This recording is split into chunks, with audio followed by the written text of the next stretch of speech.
Le problème fondamental de la France actuellement, qui est dirigé par une classe dirigeante qui trahit en fait. Il faut dire les choses.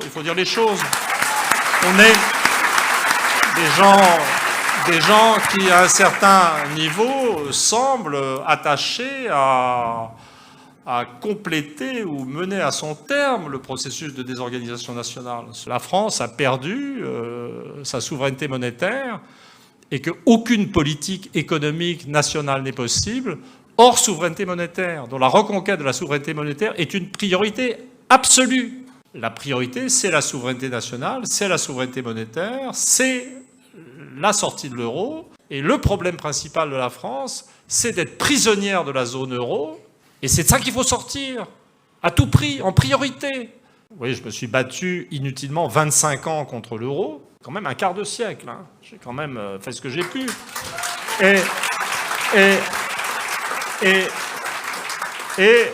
Et donc, j'étais désespéré de voir s'établir, résister cette monnaie qui nous détruit, qui détruit une bonne partie de l'Europe. Et donc cette monnaie, d'une certaine manière, anti-économique. Et je me disais, mais pourquoi ? Pourquoi tant de haine ?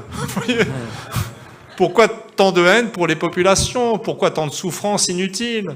Et si vous considérez l'euro comme un instrument économique, effectivement, l'euro est un truc incompréhensible. Son échec est évident. Mais si vous voyez l'euro comme une manifestation autoritaire, non pas du tout comme une monnaie qui est faite pour servir les gens, mais pour les dominer. Et donc, quand vous dites que l'Europe de Bruxelles est devenue un système autoritaire de destruction de la démocratie, que l'euro est là pour punir les populations, vous devez comprendre que ça n'est pas pour un anthropologue quelque chose d'anormal.